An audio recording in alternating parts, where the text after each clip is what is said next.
Well, last week we finished the second order spirit scale, right? So, we worked on all the classes of the second order and we realize how difficult it is to go a little deeper because we don't know them, right?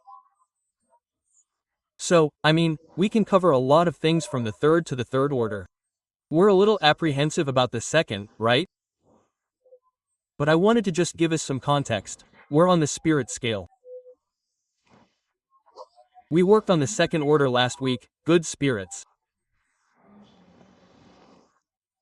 But I wanted to bring it back to us, to work a little on the superior spirits, which are the top, right? Let's go back to the second order. So, the superior spirits, we go through benevolent spirits, spirits of knowledge, wise spirits, and we get to the superior spirits. Since this is the division of pure spirits, I wanted to bring it back so we could reflect a little on it. There was a text missing last week, which would have been too long. Then I said, I'll just bring the text, we'll go back a little and then we'll pick it up from there, okay? So let's go. Question 111, item 111 of the Spirit's book. You don't have a book, do you? Books, please. So let's go, look. Second class, the superior spirits that are inside good spirits. These spirits themselves bring together science, wisdom, and kindness. When we bring science, it is a broad and in-depth knowledge of the laws, both spiritual and natural laws. Until later I end up asking myself, but are these laws only spiritual issues? No, they are the laws both spiritual and material. All the laws, right? Wisdom, as it is put, then he has experience, then he has a right judgment due to the experience that this spirit already has and kindness. So everything he does is totally disinterested, right?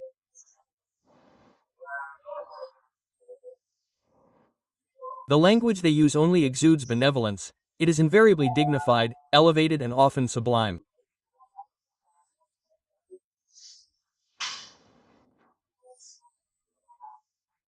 Their superiority makes them more capable than others of giving us the most accurate notions about things in the incorporeal world.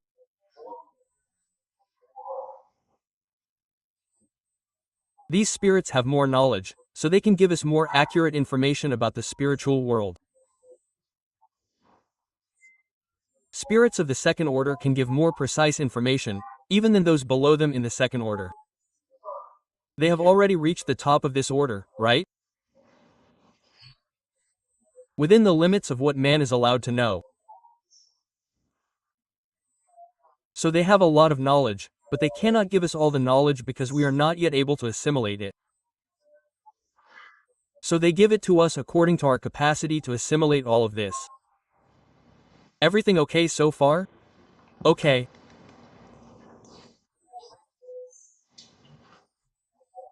They willingly communicate with those who seek the truth in good faith and whose soul is already detached enough from earthly ties to understand it.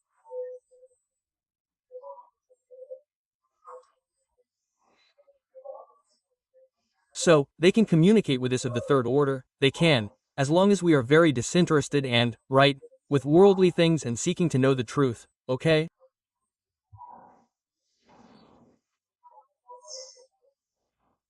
However, we stay away from those who are driven only by curiosity, or who are diverted from doing good by the influence of matter. And if we are very influenced by matter, this type of spirit will not stay with us, it will move away from us.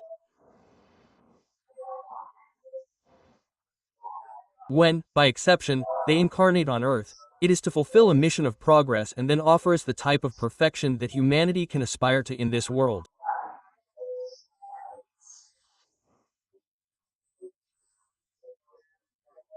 This type of spirit will serve as a model for us, will offer us this mirror, this model of a perfection that we can already desire or achieve in this world.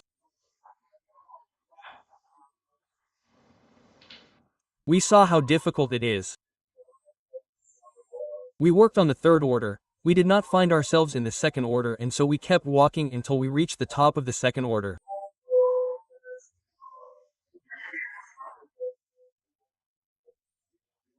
Today we will move on to the first order, but I wanted us to be very clear about the depth, right? The elevation of this superior spirit in the second order, so that we have a slight condition to differentiate the second order, a superior one from a pure one, okay? Because it is difficult for us to begin to understand, to differentiate upwards, we do not have much of a reference, right? So, these spirits are the ones who will instruct humanity. They are the ones who are best able to bring us the truth, okay? So, I brought up a question from the Book of Spirits, from the Book of Sorrows and Joys. Look, we are talking about good spirits who have reached the top of this second order. What does the happiness of good spirits consist of? These good spirits, when we talk about the happiness of the spirit, we are talking about a clear conscience about what they are doing. It is not worldly happiness, right, of parties, of none of that. It is the happiness of service, of work, of good. So, what does the happiness of good spirits, which is the top of the second order, consist of, in knowing all things?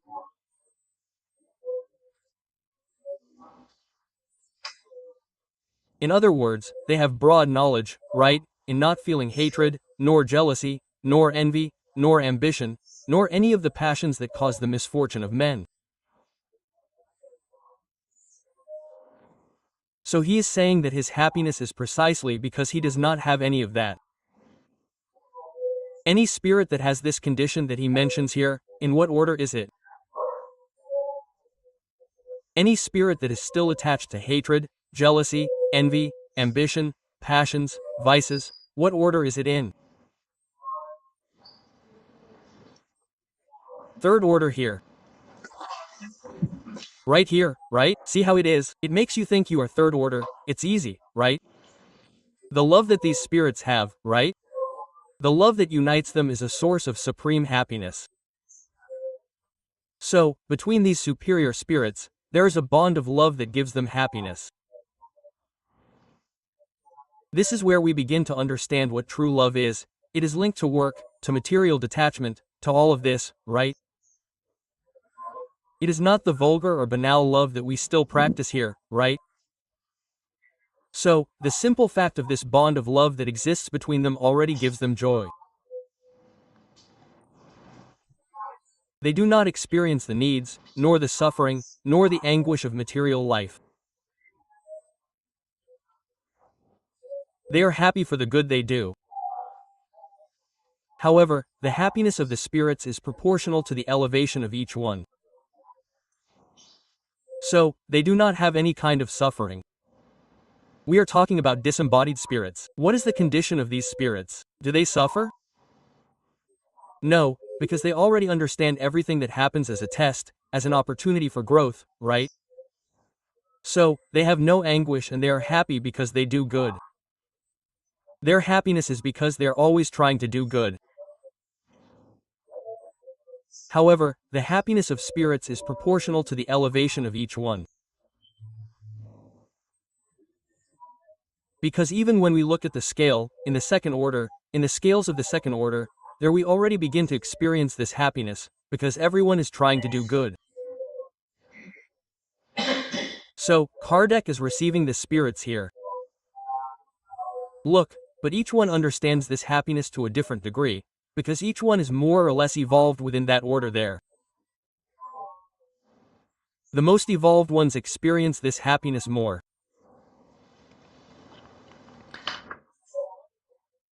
Only pure spirits, which is what we are going to get into today in the first order. Only pure spirits enjoy, that's right, supreme happiness, but not all the others are unhappy. So, when we think about this happiness, this contemplation, right, of someone, of a spirit that has already reached the level of perfection, he is saying, this is the legitimate, complete happiness, but it does not mean that others do not have it, at a lower level, to a lesser degree, the second order already experiences this happiness, already experiences this joy. Between the bad and the perfect there are an infinity of degrees. So, you are talking about the scale, right? In which the joys are relative to the moral state. Those who are already quite advanced understand the adventure of those who precede them and aspire to reach it.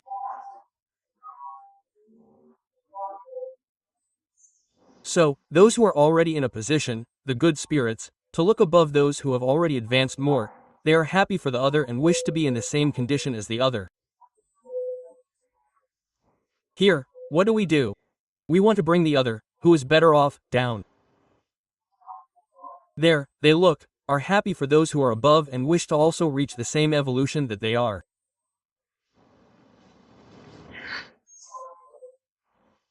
They know that achieving it depends on them and to achieve it they work, but with a clear conscience. And the wicked consider themselves to be good people because they don't have to suffer what the wicked suffer. So they know that to evolve, who does it depend on? On them. S2. S2. But they are already happy because it depends on their effort. In other words, the more I try, the more I will advance. So I am happy because I already understand that everything depends on me, okay?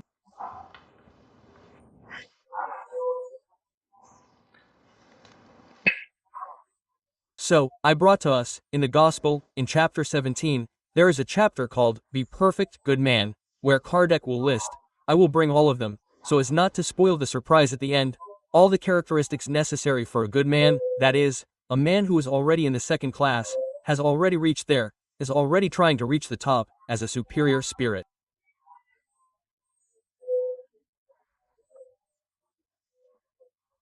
These are the good spirits, a good man. So, we read and the idea is that we try to fit in a little bit, whether I do or not. This is a running text, but what is the idea? Whenever Kardec, I think, do I do or do I not do? Then, at the end, we'll mentally add up how many percent I do, how many percent I don't do, and we'll understand where we are. It won't add up. It's better not to add up.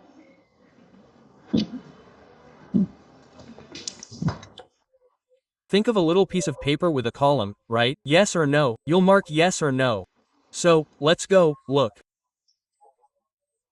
In the Gospel according to Spiritism, look, the truly good man is the one who complies with the law of justice, love and charity in its greatest purity. If he questions his conscience about his own actions, he questions himself. No one is accusing, no one is talking. Remember when Augustine brings up the importance of us constantly questioning our conscience about what we are doing or not doing, right? Yes, that's the exercise, look.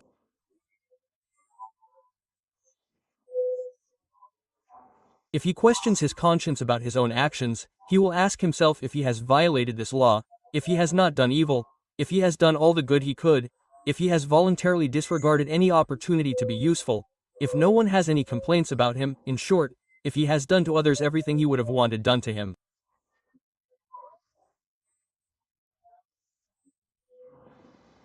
This is the first point. The good man fulfills this, okay? That's what he's talking about. The second order fulfills this. So, let's go. He places his faith in God. Then we even place our faith, we believe, right? We believe in his goodness, in his justice and in his wisdom. He knows that without his permission nothing happens and he submits to God's will in all things. Everything that God's will, we willingly submit to. We understand that everything, but it is everything. Everything is everything depends on God. Everything is everything. sometimes, including our professional work, our life. We only remember when we get sick. Everything is everything. If we stop to think, everything depends on God. We have faith in the future. The reason is that they place spiritual goods above temporal goods.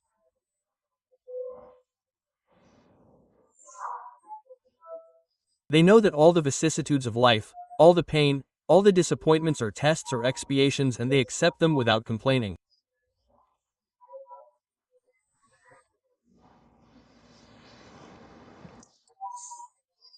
Possessed by the feeling of charity, of love for others, they do good for the sake of good, without expecting anything in return, right? Without recognition, without receiving anything in return, they return evil with good.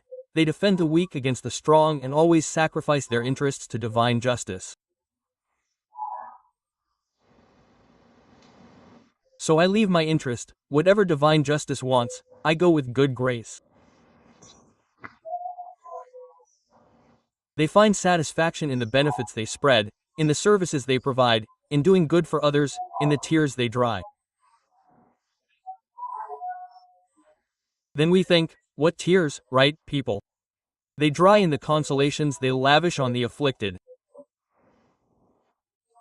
Their first impulse is to think of others before thinking of themselves. It is to take care of the interests of others before their own interest.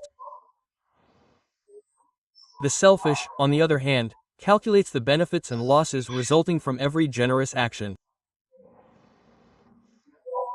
A good man is kind, humane, and benevolent towards everyone. As Marcello once said in the great lecture he gave, right? Even with criminals, even the worst ones, right? With the worst ones, we think like this: ah, let's love everyone, right? Then terrorists start to come, abusers start to come, and you start to say, well, this one too, I need to like and love this one too. Then we start to realize that it's difficult, right? He is humane, benevolent towards everyone, without distinction of race or belief, because he sees all men as his brothers. He respects all sincere convictions in others and does not cast anathema on those who, like him, do not think like him. I accept those who think differently or do not want to impose my way of thinking.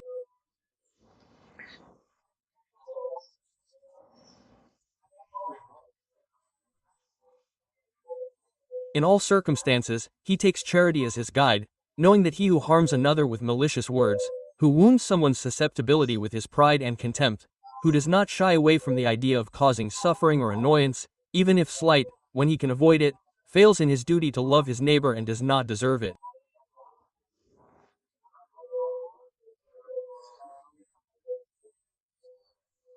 This is the clemency of the Lord. So, we do not always act with charity. We try it from time to time, but we are not always, right? Every time. He does not harbor hatred, resentment, or a desire for revenge. Following the example of Jesus, he forgives and forgets offenses, and only remembers the benefits, knowing that he will be forgiven according to what he has forgiven.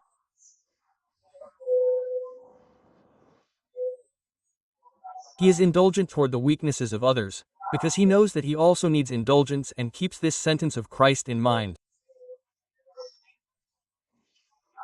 Let he who is without sin cast the first stone.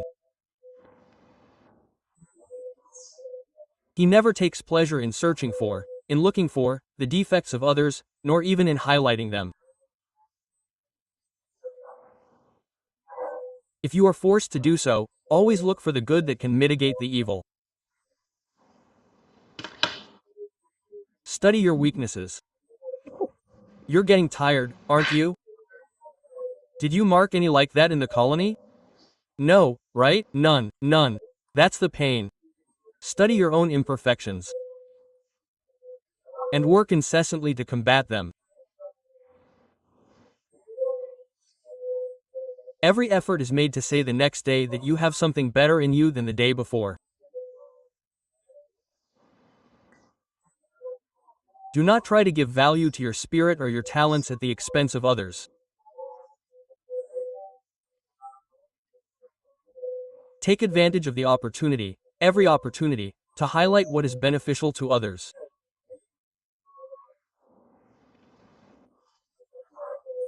Do not be proud of your wealth or your personal advantages, because you know that everything that was given to you can be taken away. It's running out, right, people? Use, but do not abuse the goods that are granted to you. You know that it is a deposit for which you will have to account and that the most harmful use you can give it is to apply it to the satisfaction of your passions.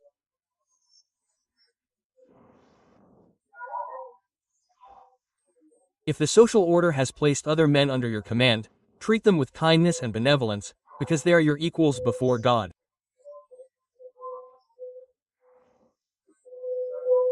Use your authority to raise their morale and not to crush it with your pride.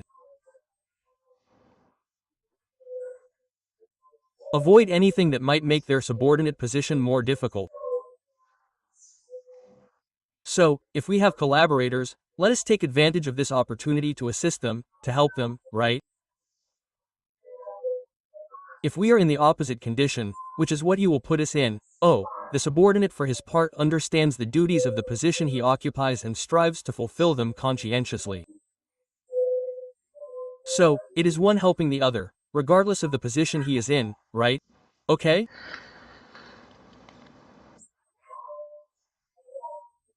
Finally, the good man respects all the rights that the laws of nature grant to his fellow men, just as he wants his own to be respected.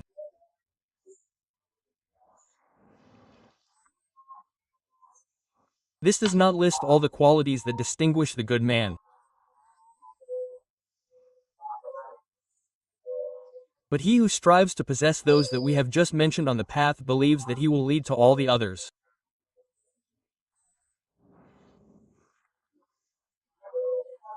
So, Kardec is taking this understanding through what the spirits brought and is telling us what this good man is, this superior spirit who reached the top of the second order. He is a spirit who does all this willingly and much more. So, when she says that at the end all the qualities were not listed, we have difficulty even thinking about what was missing. So, if we start on any path like this, we already start to find, right, this path of progress, right?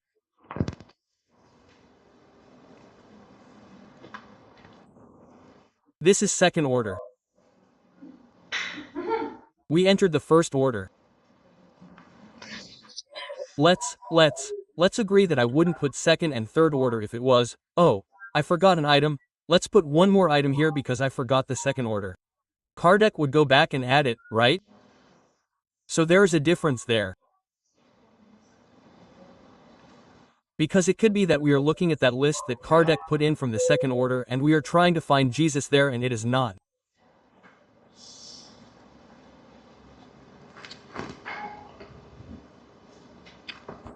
We have difficulty. We were talking, I don't remember who it was with now, we have difficulty finding second order spirits as our model. Because any spirit that even felt anger, anything like that, is first order, is third order.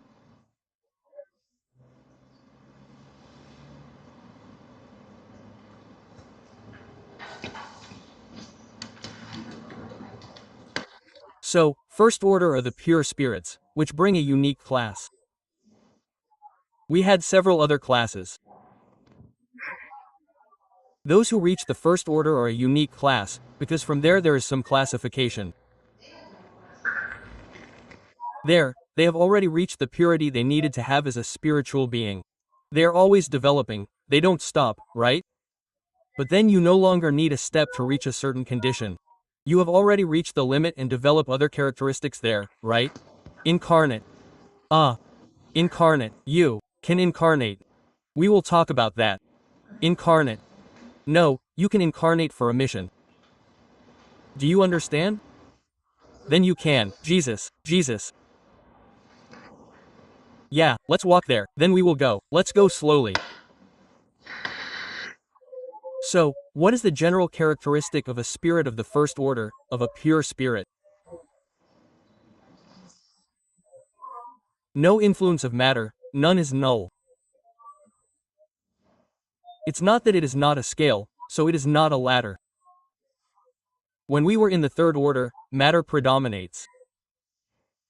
In the second order, the spirit predominates, but matter still has its influence, right? Now here, matter has no influence on anything, zero, null, right? No influence from matter. Not so subject to any passions, not so subject to any desire, nothing, nothing, nothing, nothing, okay? And more than that, right? They have no influence whatsoever over matter and they have total control over matter, including to manipulate matter. So, remember that we talked about, right, the intelligent principle and the material principle. This spirit is able to manipulate matter.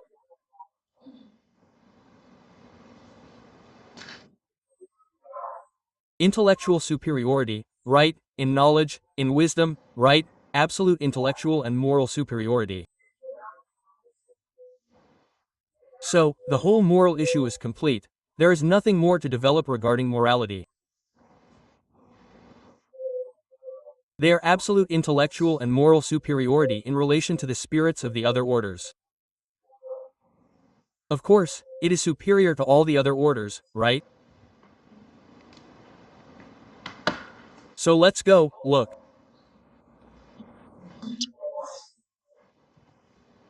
Unique class, the spirits that compose it have gone through all the degrees of the scale. So is there any way I can skip a step? No, because each step is a learning experience that I need. Every difficulty I encounter in the classes, in the steps, is a new learning experience that I have there, step by step. So is there any way for him to jump? No, he went through all the steps, okay? The spirits that compose it went through all the degrees of the scale and got rid of all the impurities of matter.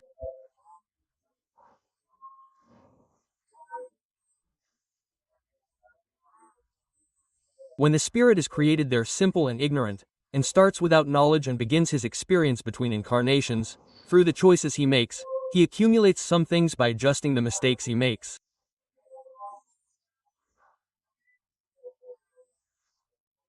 Then he needs to return through reincarnation and adjust this. Here he is saying, look, he has already stripped himself of all this. He no longer has to spy on anything, he no longer has to prove anything, none of that. A spirit of this order no longer needs that, okay? Having reached the sum of perfection that is susceptible to the creature, he no longer has to suffer tests or expiations.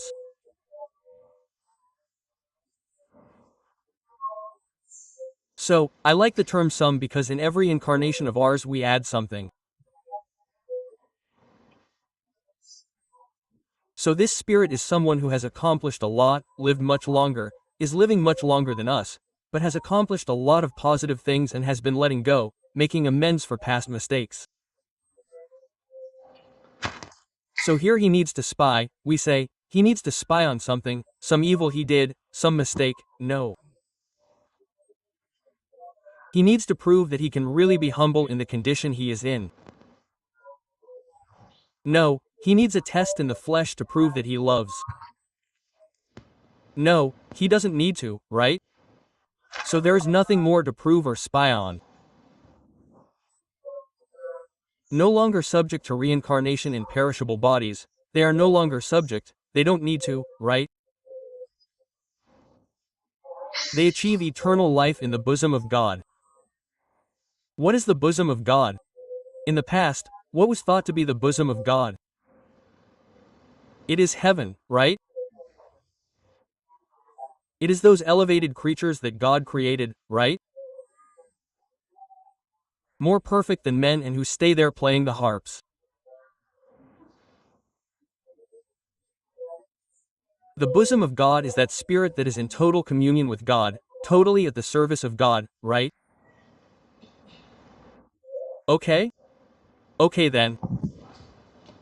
So they no longer need to reincarnate in perishable bodies. They don't need to. They enjoy unchanging happiness.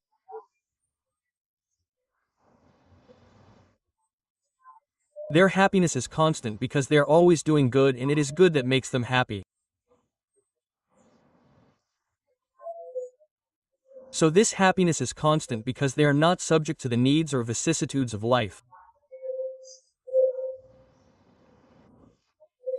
This happiness, however, is not that of monotonous idleness. So, it is not those imaginary creatures who are up there in the sky doing nothing. There is no way for us to imagine that, unless we believe that the spirit evolves, it reaches a point where it stops working. I retired and stopped. It is not like that. So much so that Jesus once said that we brought back, my Father, that is, God works to this day, and so do I. Jesus himself says that he continues in this process of work, of doing good, right? So this happiness, however, is not idle or monotonous. These spirits are not resting and spending time in perpetual contemplation. Let's not imagine that this spirit is there contemplating God, meditating without taking action. We are already beginning to understand that good is work. It's just that we don't understand work yet, right? It's any useful occupation.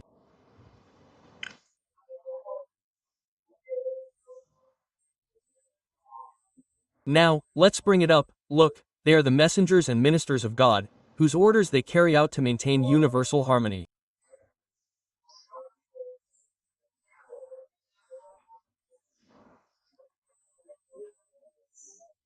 Universal balance, both in material and moral laws, depends on these spirits. God counts on them to maintain harmony. They command all the spirits that are inferior to them.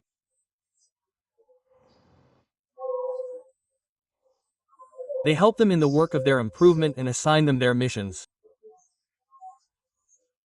These spirits will not force anyone to do anything. But remember that we said that requests are irresistible due to moral authority? So they guide, assign missions, and ask for help from second-order spirits. When we pick up the book of spirits, who dictates which order are the spirits?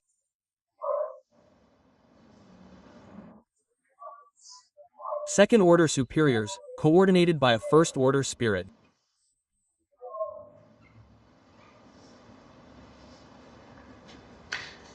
To assist men, to assist humanity in its afflictions. Afflictions, we may be thinking, right, what are afflictions? In any evolutionary process that we are going through, any affliction that we imagine is an evolutionary process. So, these spirits are accompanying humanity in the evolutionary processes that it is going through, right? So they assist men in their afflictions, inciting them to good or to atone for the faults that keep them distant from supreme happiness and constitutes a very rewarding occupation for them.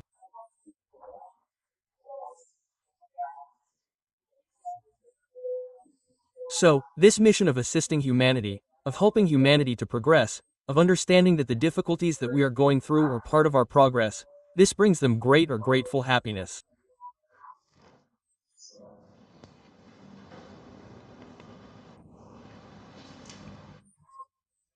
They are sometimes designated by the names of angels, archangels, and seraphim.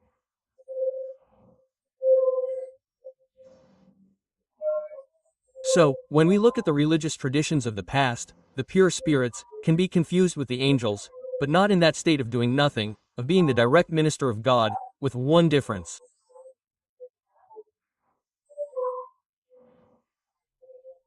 The Church states that the angels were created perfect. The Spiritist doctrine has it the other way around. There are ministers of God, but they have earned this position that starts at the bottom and goes up, deserving, advancing, right?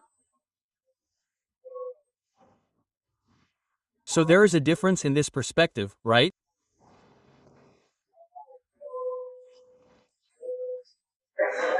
Men can communicate with them, but it would be extremely presumptuous for anyone to claim to have them constantly at their orders.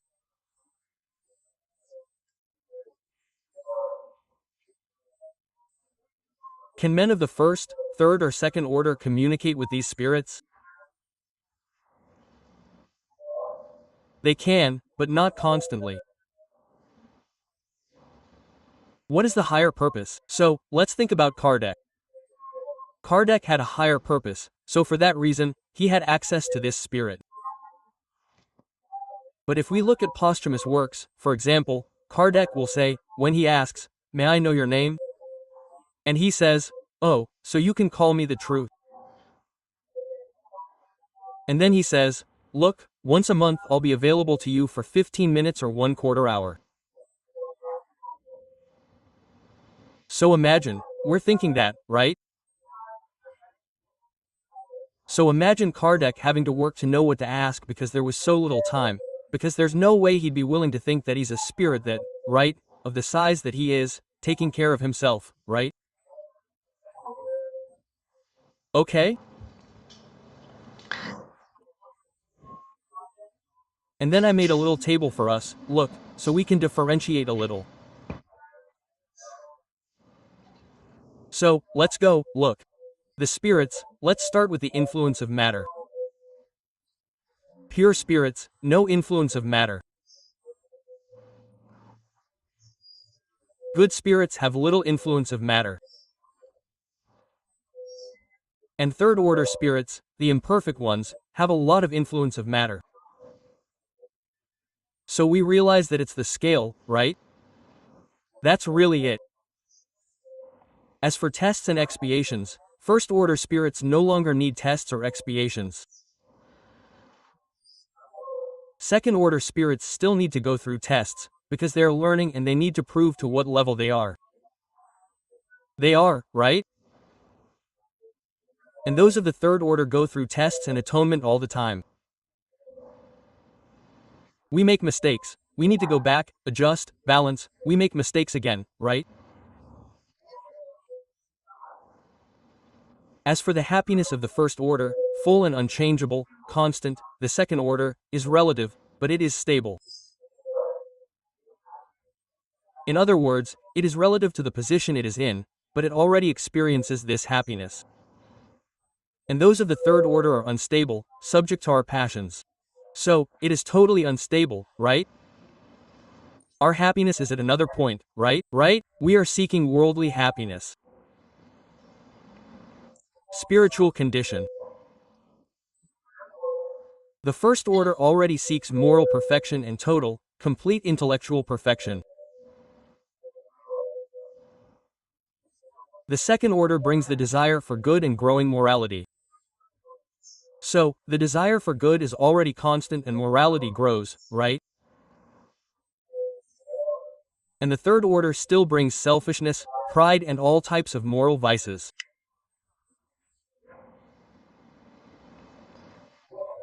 As for reincarnation, the first order only has a mission. So, when he needs to make a great change to humanity, God sends these spirits so that they can lead this great moral transformation of humanity. The second order ones have a need, but why? Since they need to prove themselves, they need to evolve, right? They need to progress. And the third order ones, because of the need to learn and make amends.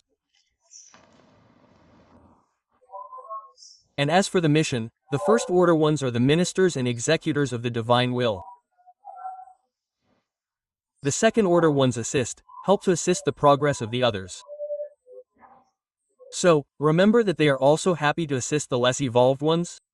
So, they are also helping, right? They have the mission to assist. And the imperfect third order ones, they are still evolving, right? So they are not working on any mission. Their mission is themselves, right? Their own life. Where is Jesus there? The Spirit of Jesus.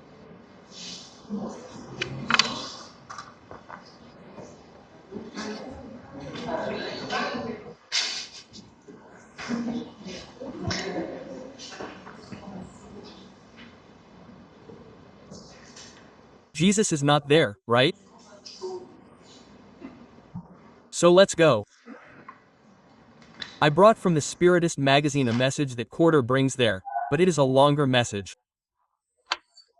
I only brought this little bit so that we can understand only the beginning of it, okay? Now is not the time for us to move on. So, in the Spiritist magazine, in February 1868, Quarter brings an instruction, the Messiah of Spiritism. This is a question that is repeated everywhere. The promised, announced Messiah is the person of Christ himself. So, Christ who incarnated on earth, they talked about the Messiah. Then they said he was Jesus. The question is, was this really the promised one? And now he will bring the characteristics of Christ, of this Christ who was incarnated.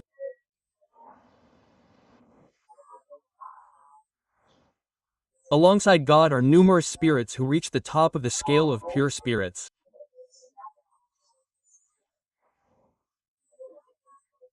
So, within the pure spirits there is a unique class, but there is continuity of progress. So, when we think of Jesus from 2000 years ago, if we imagine that he is still in that same condition of evolution, in a little while we reach him and pass. Jesus continues to evolve, the universe continues to expand, everything is evolving, everything is growing. So let's go. Alongside God are numerous spirits who reach the top of the scale of pure spirits.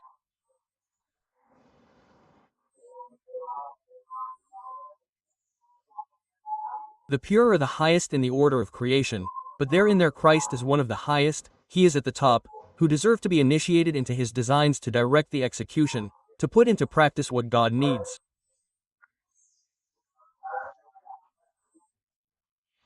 Remember what we said? We need to be very clear about this. God will not act directly on matter. He needs spirits to act on matter. So there is God, remember the triad, right? There is God, spirit and matter. The spirit is the one who acts on matter.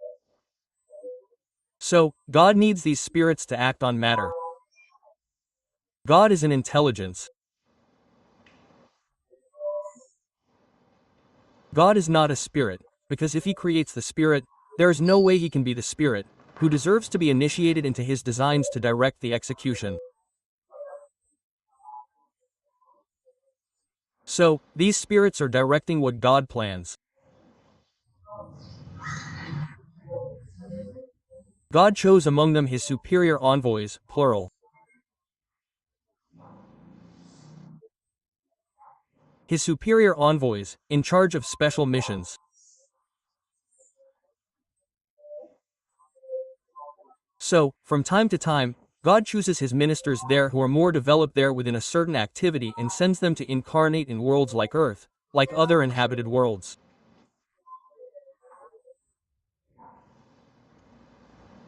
That is why God incarnates on Earth to ask God to make a transformation at that moment when the Earth needed it. So, from time to time in time, that's how it works. So, when we look at the entire universe, all the planets, Jesus was chosen here, because Jesus is taking care of the solar system.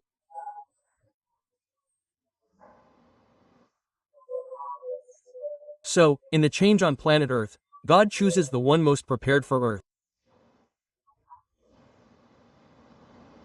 So, God is at the top, Jesus is at the top, right? Okay. Is Earth the most or least evolved of the planets? Less. Less, less, less. Less. It's one of the least evolved in the universe. The spirits who said it, it's not me. If Jesus is on one of the least evolved, there are spirits of the most evolved, there's the most evolved Christ. Christs. So she put it like this: look, God chose among them his superior envoys in charge of special missions to incarnate, to drive the world, to progress, right? You can call them Christs. So, Christ, the term Christ is not his name. His name was Jesus. Christ is a spiritual title. If we want to say it like that, it's a condition of someone who reached the scale of superior spirit, went to the top and gained the condition of begin to directly administer the things of God. But if we understand that Jesus is the one who is there, who takes care of, administers the solar system, but especially the earth, there are several other Christs. Because if we imagine that everything stops with Christ, with a single Christ, we have lost the meaning of everything. If we start to look and say, well, if I start to be like Christ, the scale is over, because I'm going to get to him, it's stopped. And he will have to rest, because to take care of only the earth for himself, he stopped the storm, remember? He said, showing. So, then it's not. Then we begin to realize that up to this point we know, because the spirits bring it, from now on we don't know anymore. That's why the superior spirits will bring it as far as man can assimilate. It's already difficult for us to imagine more Christs, because we lived in a belief, we were raised in a belief of a single Christ, who is the Christ who serves as a reference for us. It's a model for us to look at, to mirror ourselves on, to want to repeat what he did, but he's governing the entire planet, the entire orbit, the entire solar system. There are other Christs taking care of others, billions of systems that exist, right? I Thought it was just Earth. solar system. Earth would already be a lot, but it's part of a solar system.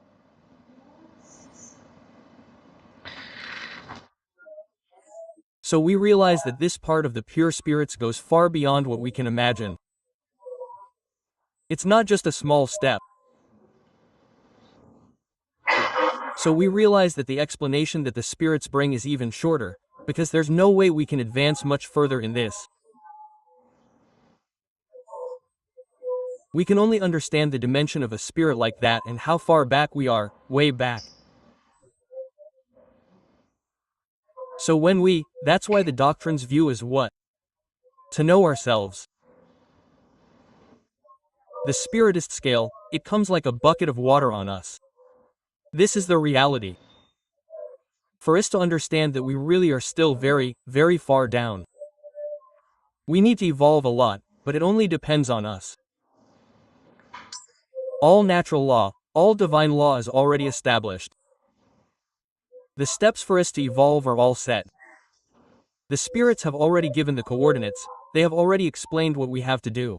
Now it is up to us. That is why Jesus said, "You can do what I do and much more." Maybe you can overcome what I am one day and even much more.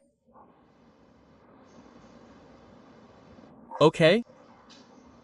I didn't bring anything else because that is where the spiritual scale ends, so we don't get in the middle. So we kill pure Christic spirits here.